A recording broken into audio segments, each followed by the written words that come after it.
Right, I have owned this BMW M4 for 4.5 years now, and I've done 42,000 miles. So this video is just to give you guys an idea of what it's like to own an M4 or an M3 for that matter, because they're basically the same thing, and how it's been to live with for so long. And what better place to do that than in Switzerland on one of Europe's greatest driving roads, the Furka Pass.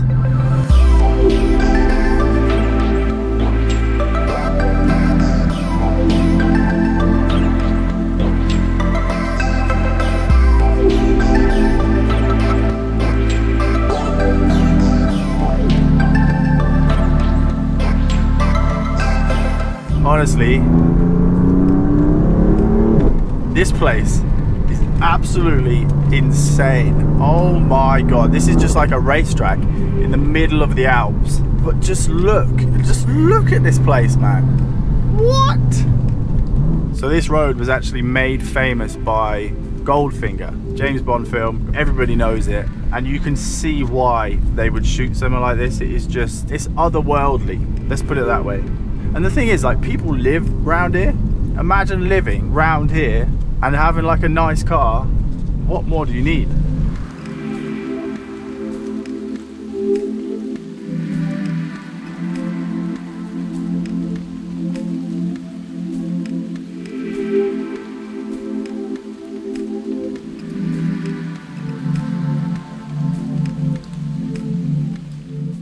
So I'm going to be completely transparent with you guys about the ownership of this car, all the problems, all the good bits, just so that you get a full understanding of what it's like to own a car like this. So I got this car in November 2015, and man, I was so happy with it. I knew when I ordered it that there was going to be some things I wanted to change, like some mods I wanted to do. If you'd have seen the video I put up when I first got this car, you'd have seen we've got like carbon fiber everywhere. We've got nice 20-inch Vorsteiner wheels. It's lowered, it's on H&R Super Sport springs. We've got decat downpipes to just improve the noise of the car. And honestly, the noise of the car was something that concerned me the most, because these cars stock, as I'm sure most of you will know if you know cars, don't sound that great. They sound a bit like lawnmowers, a bit like tractors, not the greatest sound. So I knew that that was something that was going to get done really quick, and I did it. And to be honest, I've heard a lot of aftermarket exhaust systems and they don't sound as good as this. And this is literally just the stock exhaust system, but with aftermarket decat downpipes, the aileron gauge, which lets me like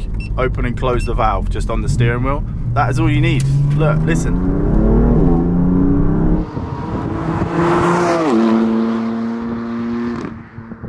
It hasn't changed much since then. I've got a fat diffuser on the back now, which just looks so good. Really improves the back of this car because it just feels a bit empty without some kind of carbon on the bottom of it. I also added a few interior mods. I've got like big metal extended paddles.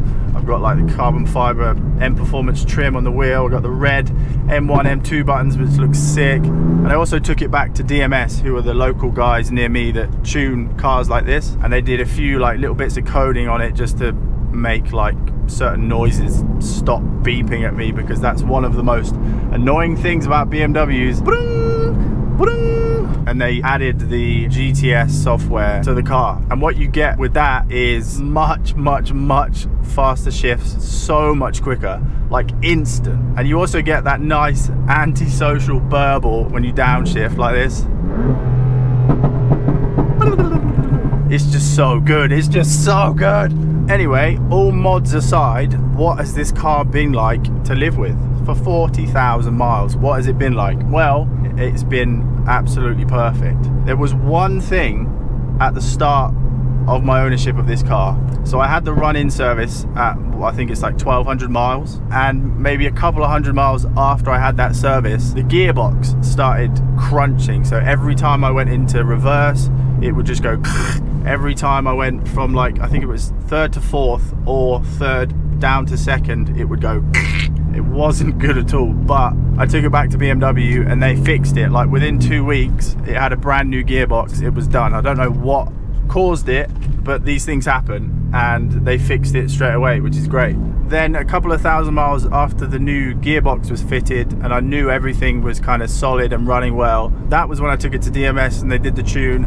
And since then, it has been just absolutely perfect. Like, I haven't had any issues with it. I haven't had any weird like engine lights or anything pop up. Like, it just works so well, and it never misses a beat. Like, it just does everything I want it to do when I want it to do it, and it doesn't mess around ever, man. It is so spot on. So if you're looking into getting an M3 and M4, they are perfect. If you like the way they look, if you like the way they sound, you have absolutely nothing to worry about, because they are just so solid. Everything is so well built. For a car that's done 42,000 miles, there is not one creak, not one rattle in this car. It is just as solid as it was when it came. That shows you just how well built it is. I've been in cars at a similar age that just rattle, like things are vibrating, and it's like, what is going on?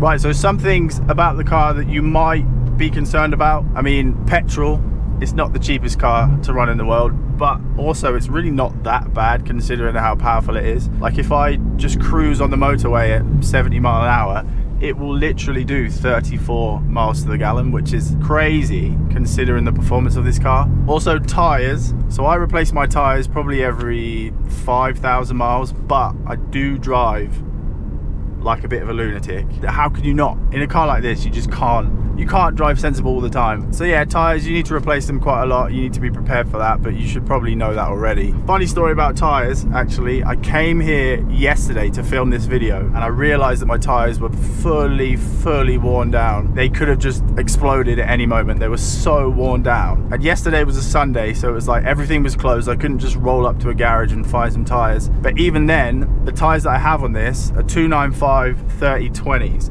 Which, if you know tires, like, it's not a very common size. It's like really wide, but also really low profile and big.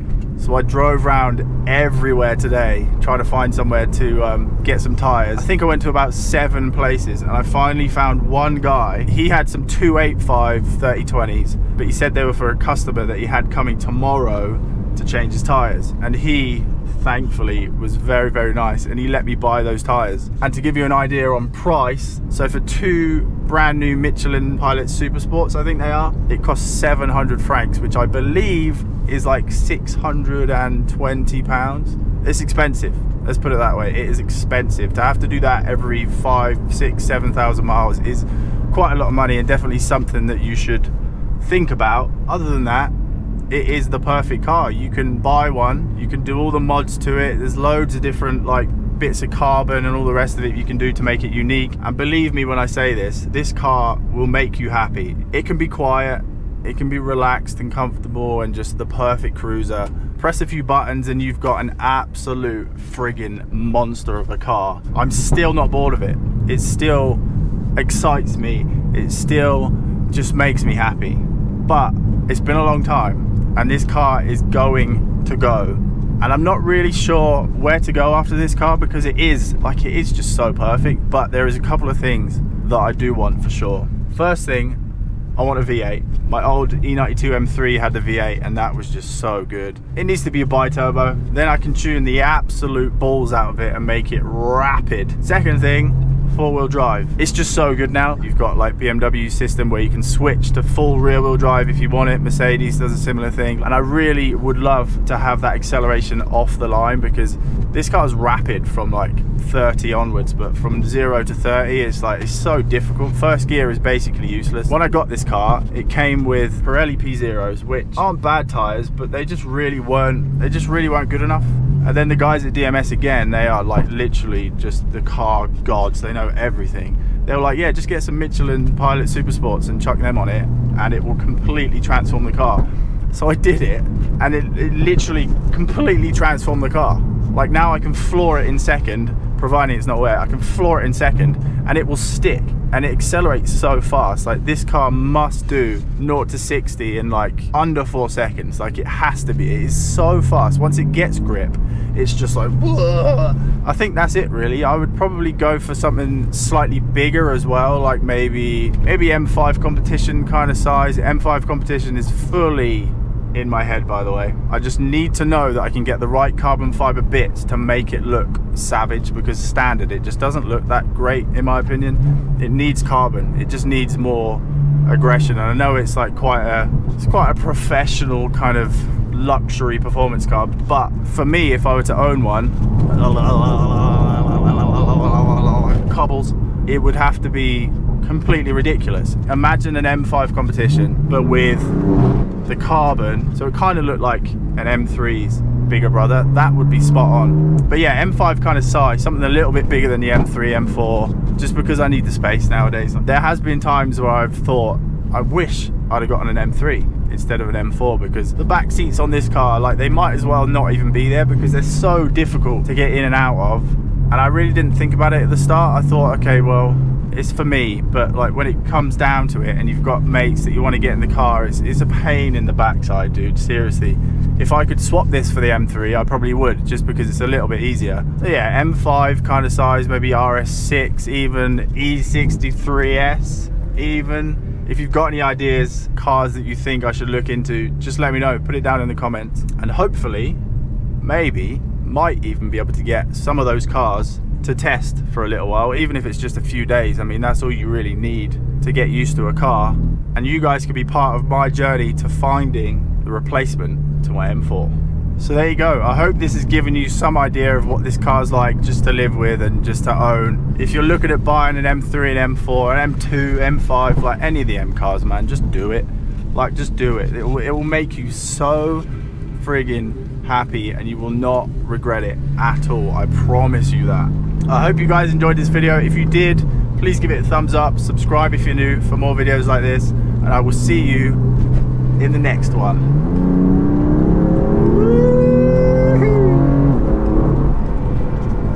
This place